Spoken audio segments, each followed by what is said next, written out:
ಸಖತ್ ಖಾರ ಬಣ್ಣ ಮತ್ತು ರುಚಿ ಆಚಿ ಚಿಲ್ಲಿ ಪೌಡರ್. ಬಿಗ್ ಎಕ್ಸ್ಕ್ಲೂಸಿವ್ ಆಗಿರುವಂತಹ ಸುದ್ದಿಯನ್ನ ನಿಮ್ಮ ಮುಂದೆ ತರ್ತಾ ಇದೆ ಪಬ್ಲಿಕ್ ಟಿವಿ. ಏನಾಗ್ತಾ ಇದೆ ರಾಜ್ಯ ರಾಜಕೀಯದಲ್ಲಿ? ಒಂದು ಕಡೆಗೆ ದೆಹಲಿ ಪ್ರಯಾಣವನ್ನ ಮಾಡ್ತಾ ಇದ್ದಾರೆ, ಇನ್ನೊಂದು ಕಡೆಗೆ ಹೇಳಿಕೆಗಳು ಬರ್ತಾ ಇದೆ, ಇನ್ನೊಂದು ಕಡೆಗೆ ಸಂಪುಟ ಪುನರ್ರಚನೆ ಅಂತಿದ್ದಾರೆ, ಇನ್ನೊಂದು ಕಡೆಗೆ ಪವರ್ ಶೇರಿಂಗ್ ಅಂತಿದ್ದಾರೆ. ಏನಾಯ್ತು? 3 ದಿನ ದೆಹಲಿಯಲ್ಲಿ ಇದ್ದಂತ ಡಿಕೆ ಶಿವಕುಮಾರ್ ಅವರು ರಾಹುಲ್ ಭೇಟಿ ಆಗದಿದ್ರು ಕೂಡ ಡಿಕೆಶಿಯಿಂದ ಚೆಕ್ಮೇಟ್ ಆಟ ಈಗ ಶುರುವಾಗಿದೆಯಾ?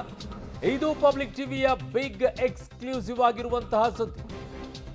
ದೆಹಲಿ ಬಾರ್ಡರ್, ನೋಯ್ಡಾ ಬಾರ್ಡರ್ಗೆ 2 ಸಲ ತೆರಳಿದ್ಯಾಕೆ ಡಿಕೆ ಶಿವಕುಮಾರ್?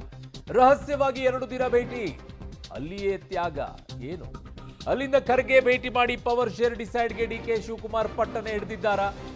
ಇನ್ನೆಷ್ಟು ದಿನ ವೇಟ್ ಎಂಬ ಸಿಗ್ನಲ್ ಅನ್ನ ಕೊಟ್ರ?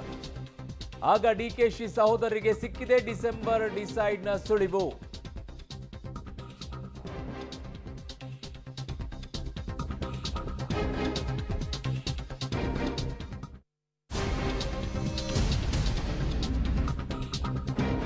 ಸೊ ಡಿಕೆ ಶಿವಕುಮಾರ್ 3 ದಿನ ದೆಹಲಿಯಲ್ಲಿ ಇದ್ರು. ಆ ಸಂದರ್ಭದಲ್ಲಿ ಆದಂತ ಬೆಳವಣಿಗೆ ಏನು? ಅದರಲ್ಲೂ ಸ್ಪೆಷಲಿ ದೆಹಲಿ ಬಾರ್ಡರ್ ಮತ್ತು ನೋಯ್ಡಾ ಬಾರ್ಡರ್ಗೆ 2 ಸಲ ಭೇಟಿಯನ್ನ ಡಿಕೆ ಶಿವಕುಮಾರ್ ಅವರು ಕೊಟ್ಟಿದ್ಯಾಕೆ? ಯಾರನ್ನ ಭೇಟಿ ಆದ್ರು? ರಹಸ್ಯವಾಗಿ 2 ದಿನ ಭೇಟಿ ಮಾಡಿದ್ದಾದ್ರು ಯಾರು?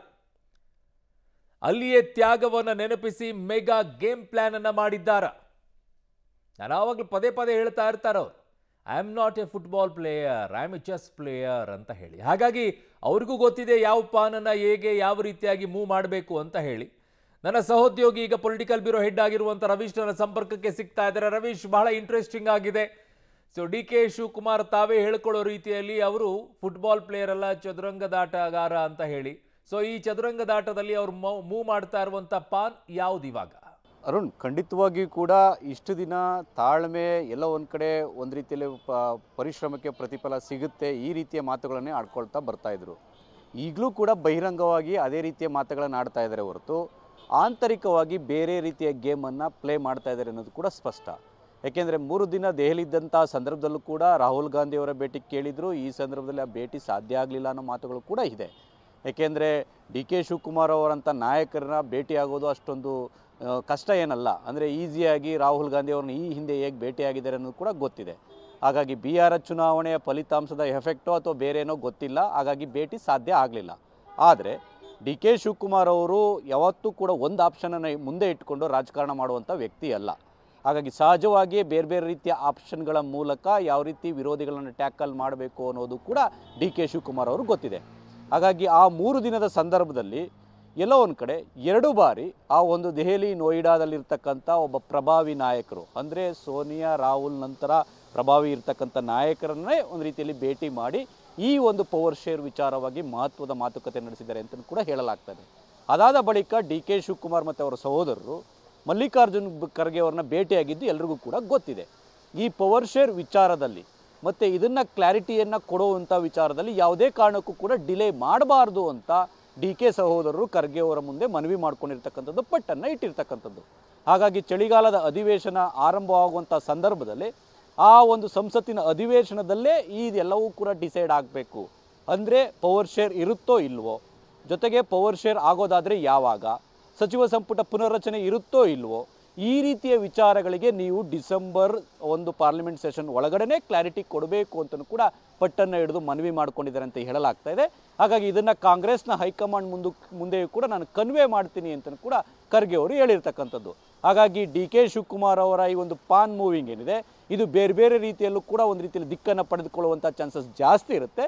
ಅದರ ಭಾಗವಾಗಿಯೇ ಡಿ ಕೆ ಶಿವಕುಮಾರ್ ಅವರು ಒಂದು ಕಡೆ ಸಾಫ್ಟಾಗಿ ಮಾತಾಡ್ತಾರೆ, ಅಂದರೆ ದುಃಖ ಪಡೋರು ದುಃಖ ಪಡಲಿ, ಅಳೋರು ಅಡ್ಲಿ, ಖುಷಿ ಪಡೋರು ಖುಷಿ ಪಡಲಿ ಅಂತ. ಇನ್ನೊಂದು ಕಡೆ ತ್ಯಾಗದ ಮಾತುಗಳನ್ನು ಆಡ್ತಾ ಇರ್ತಕ್ಕಂಥದ್ದು. ಹಾಗಾಗಿ ಎಲ್ಲ ಒಂದು ಕಡೆ ವಿರೋಧಿಗಳನ್ನು ಒಂದು ರೀತಿಯಲ್ಲಿ ಟ್ಯಾಕಲ್ ಮಾಡೋದ್ರ ಜೊತೆಗೆ ಕನ್ಫ್ಯೂಷನ್ ಮಾಡುವಂಥದ್ದಕ್ಕೂ ಕೂಡ ಡಿ ಕೆ ಶಿವಕುಮಾರ್ ಅವರು ಮುಂದಾಗಿದ್ದಾರಾ ಅನ್ನೋ ಪ್ರಶ್ನೆ ಮೂಡ್ತಾ ಇದೆ. ಹಾಗಾಗಿ ಎಲ್ಲದಕ್ಕೂ ಕೂಡ ಕಾಲವೇ ಉತ್ತರಿಸಬೇಕಾಗುತ್ತೆ. ಆ ಕಾಲ ಇನ್ನು 1 ತಿಂಗಳಲ್ಲಿ ಬರುತ್ತೆ, ಇನ್ನು 2-3 ತಿಂಗಳಲ್ಲಿ ಬರುತ್ತೆ ಅನ್ನೋದು ಕೂಡ ಗೊತ್ತಾಗಬೇಕಾಗಿದೆ. ಅವರು ಓಕೆ, ಹಾಗೆ ಸಂಪರ್ಕದಲ್ಲಿರಿ ರವೀಶ್, ವಾಪಸ್ ಬರ್ತೀನಿ ನಿಮ್ಮ ಹತ್ರ. ಸೊ ಈಗ ಚೆಕ್ಮೇಟ್ ಕೊಡುವಂಥದ್ದು ಕೆಲಸವನ್ನ ಸಿದ್ದರಾಮಯ್ಯನವರು ಮಾಡಿದ್ರು. ಅದಕ್ಕೆ ಡಿಫೆನ್ಸಿವ್ ಮೋಡಿಗೆ ಹೋಗಬೇಕಾಗಿತ್ತು. ಬಟ್ ಹಂಗೆ ಮಾಡ್ತಾ ಇಲ್ಲ ಡಿ ಕೆ ಶಿವಕುಮಾರ್ ಅವರು. ನೀವು ಆಟ ಆಡಿದ್ರೆ ನಾನು ಇನ್ನೊಂದು ಆಟ ಆಡ್ತೀನಿ ಅಂತ ದೆಹಲಿಗೆ ಹೋಗಿ ಬಂದ ನಂತರ DCM D K Shivakumar game change ಮಾಡ್ತಿದ್ದಾರೆ.